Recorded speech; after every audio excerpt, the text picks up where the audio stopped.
Welcome to SoulShift, Transforming Radical Possibilities. My name is JyOba X, and I am starting this podcast as a personal mission.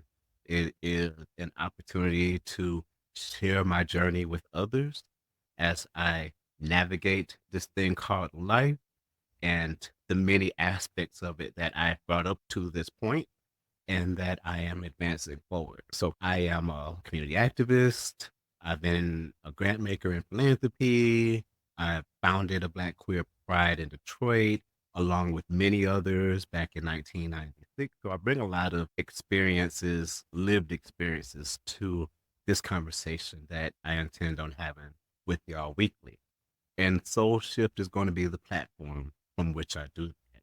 This is a weekly podcast that inspires social change makers to dismantle anti-Blackness, inequity, and injustice. Hosted by yours truly, JyOba X. This show explores the theory of community wisdom and its role in transforming radical possibility through solo episodes and thought-provoking interviews with wisdom practitioners, activists, and proximate leaders. The podcast gives listeners the tools, knowledge, and inspiration to create a just and fair society. So if you're passionate about social and believe in the power of community wisdom, as defined by this podcast, then this podcast is for you. And I welcome you aboard the journey, and we'll do this together. So go ahead, press follow and support and give thumbs up early and frequently and bring others into this community as we grow it. What is soul shifting? So in this space, soul shifting is going to be a verb, right? It's active. My entire life, I've been active in things. Make every attempt not to be passive about how I approach my life. And when I do, I try to shake myself out of it. And that's shifting, that's agitating. And it goes to the very soul core of my being and to the being of activists in general for the things that we have a passion. So soul shifting is about encouraging everyday people to power to make change from day-to-day survival strategies, tactics to benefit not just ourselves and our family, but also our tribes and the villages that we support, right? When I say villages, the communities that we are representative of and that rear us and that define who we are. So we'll explore this theory of community wisdom that I've been working on for the last couple of years and how it cultivates radical possibilities that can advance us forward to nurture a just and fair society. A society where everyone doesn't simply survive in an oppressive system, but we thrive in defiance. So here's the run of the show. What is the theory of community wisdom? This episode is going to define community wisdom and its key components. I'll share radical possibilities I've personally experienced through community wisdom to help define it and examine it and do research on it. We'll also contextualize the concept of wisdom practitioner. Wisdom practitioners is the name that I've given individuals that serve as repositories of community, right? And not just individuals, but socio-cultural institutions as well that are representative within oppressed communities. We'll talk about some of those wisdom practitioners' key traits and their positionality as knowledge repositories within those communities or their communities. And lastly, I'll offer some radical possibilities for us to consider into futurity with some ideas and just some thoughts on personally where I would like to take soul shifting in terms of thinking about these radical possibilities and the promise that comes from exploring and executing radical possibilities, right?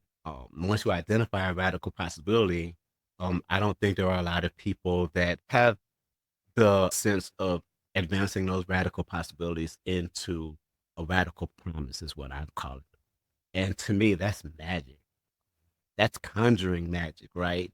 And that gets into a lot of my spiritual journey. For the sake of this podcast and for the journey that I want to share with y'all in this podcast moving forward. I'm currently seeking to get initiated into EFI. Last year, I was initiated into Palo, went to Cuba with my godfather, got initiated into Palo. So right now, I am deep into West African spiritual tradition. My journey as an activist has always been connected to this journey, and I've been connected to people, individuals, and people that I respect dearly that have always kept my ancestors and this journey top of mind. And once I moved to Arizona from Detroit, it was time for me to move forward in advancing, being more serious in doing that work. So I'm going to incorporate some spirituality into this podcast. I welcome other spiritual journeys to also be engaged in this because I think as individuals, spirituality, spiritual leanings is all personal. Grew up in a missionary Baptist church, so I understand the value and the worth that religious institutions bring as a tool to bring people to spirit and to spirituality, and totally respect that as well. I also tend to be political. I'm a social justice activist. So we'll touch on a lot of different things here in this space.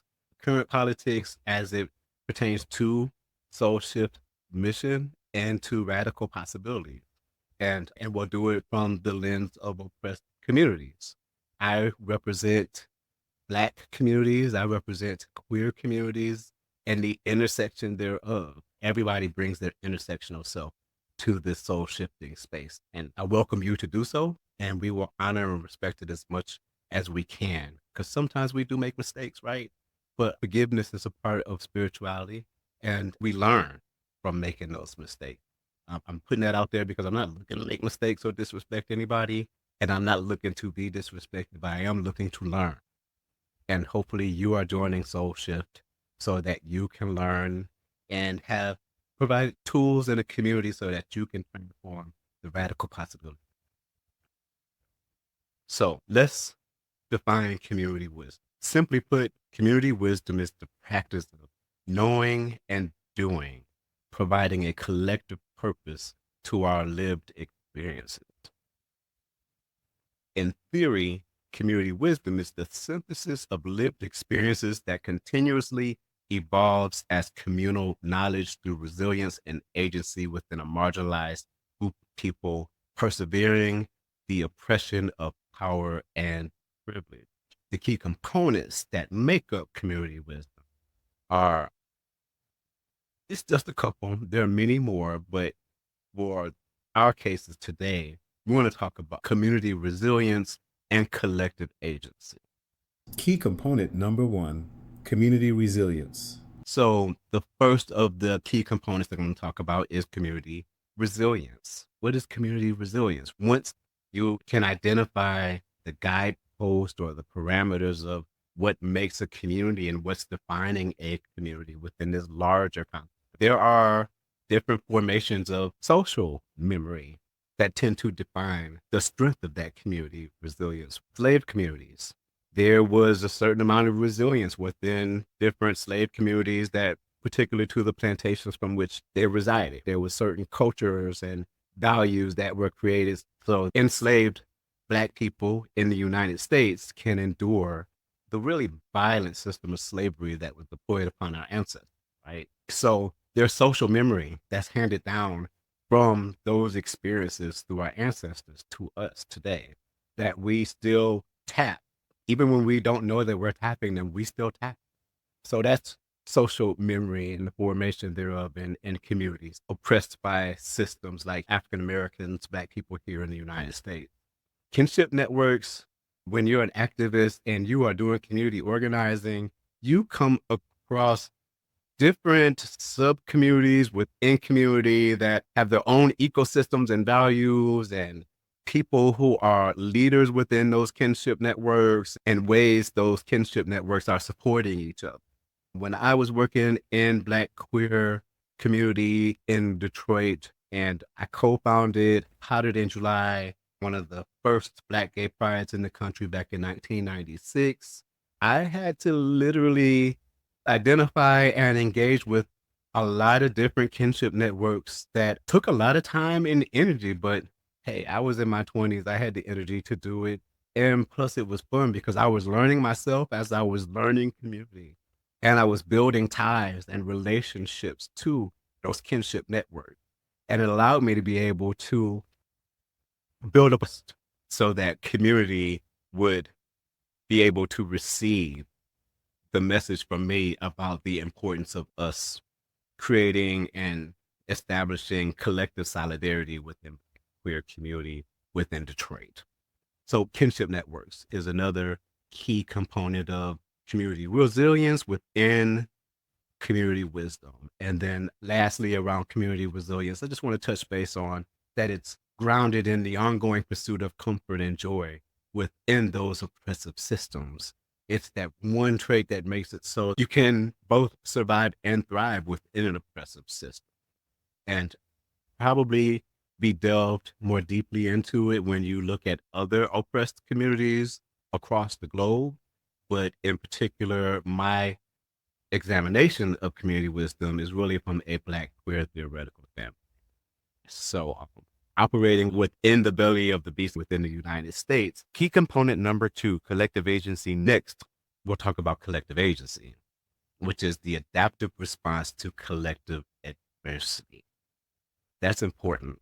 And the key word in there is adaptive. Collective agency is the adaptive response to collective adversity.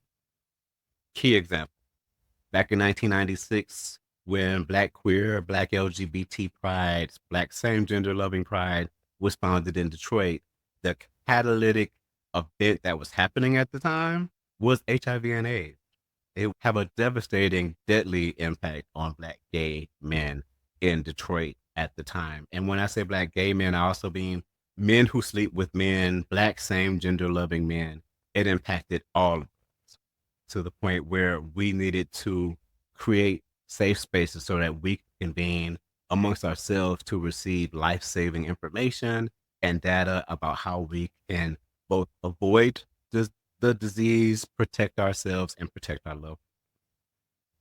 Collective agency, it's an active ingredient. It's active movement building. It's memory continuity, to a sense, that when I researched community wisdom in Black queer Detroit, I learned that collective agency was something that was being cultivated for decades before I even came out in 1990.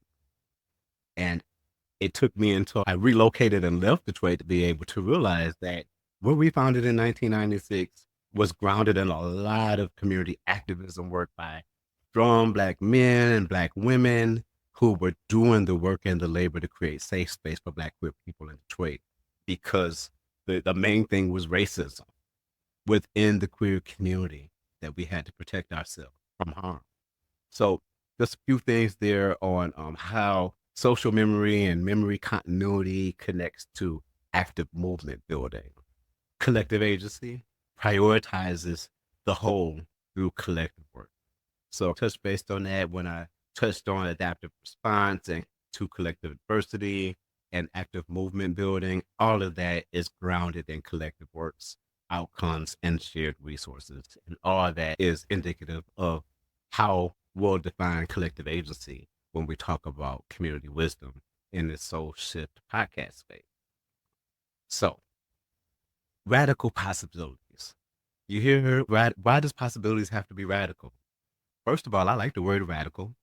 It's disruptive in nature, and it shifts our thinking out of the box as opposed to status quo. Radical possibilities is something that I think African Americans / Black people, however you want to refer to us, I think it's something that we practice continuously because we just have to. When you're working in an oppressive system, those radical possibilities become lifelines for hope and that things will get better. For some people, a radical possibility is the Bible or the Quran. For others, it's social justice work working within community like wisdom practitioners.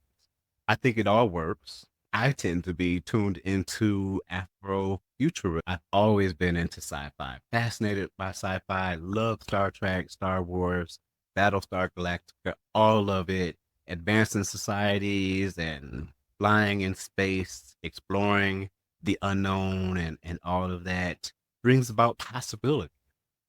And to achieve those possibilities, means that we need to make changes and we need to evolve and we need to grow and we need to learn. We need to shift into a new way of being so that we can engage those possibilities, to both engage them and pursue. So radical possibilities are really important, and a big that, of course, it's what SoulShift is based off. Transforming radical possibilities into promise. Radical possibilities that transcended into radical promises. A few examples of radical possibility. I'm a Gen Xer. I'm a proud Gen Xer.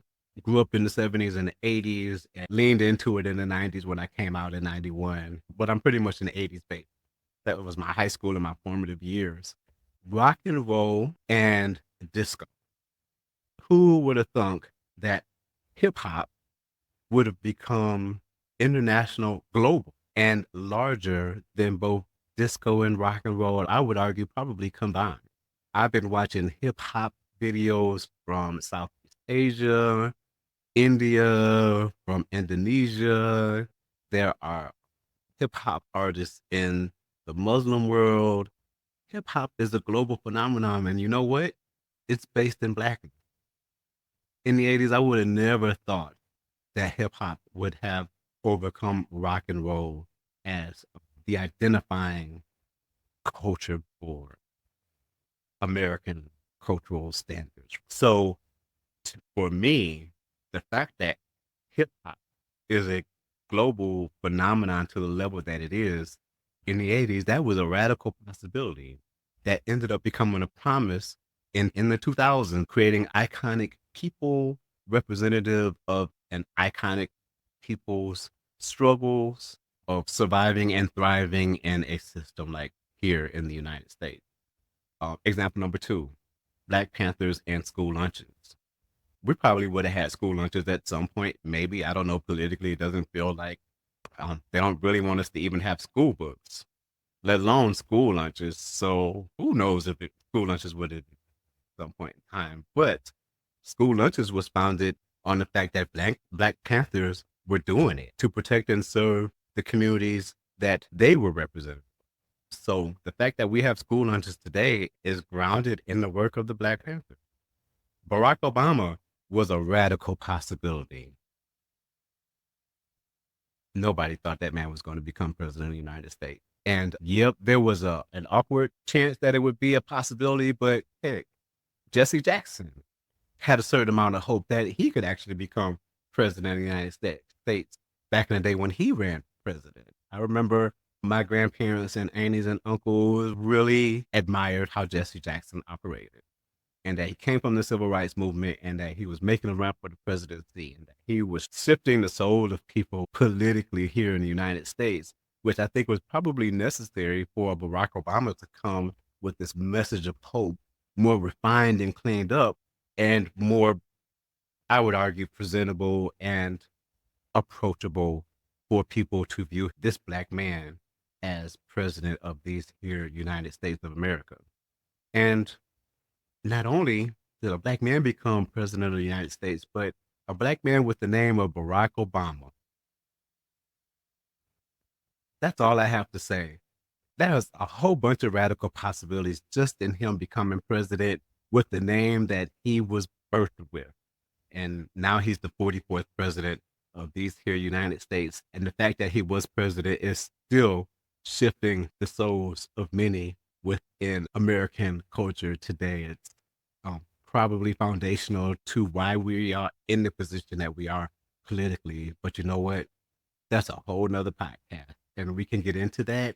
And I'll create some other forums, by the way, so that we can have these conversations. Make sure you go to SoulShift on Instagram. It'll be at SoulShift TRP. TRP stands for Transforming Radical Possibilities. And then on Facebook and Twitter will be at SoulShift. And then eventually there will be a Patreon page where I can bring y'all more closely together, and we can create other networks where other soul shifters who want to soul shift together and do some thought leadership and some bonding and some strategizing about how to make soul shifting a thing for everybody. I'll create spaces for that as well. So I welcome your thoughts and ideas on the best way to do that so that we can build this community in a way so that everybody, inclusive of everybody, not just Black people, but those who love Black people and those who want to see Black people thrive within oppressed systems are all welcome. All of our movements within Black social movements have been supported by more than just Black people. And we needed that in order for those Black social movements to thrive as well. Again, another podcast episode that'll be on the horizon. So those are a few radical possibilities, just to give y'all some examples of what they are, just in case you were thinking about what's a radical possibility. We're going to get this thing refined, and each episode will get better and better. Visit SoulShiftPodcast.com for additional information about the episodes and for upcoming special events. We'll be doing some of those as well. And if you want to learn more about JyOba X, you can also visit www.JyObaX.com to learn more about my mission, my journey, and what I'm doing. Peace and blessings, everybody. I look forward to seeing y'all next week.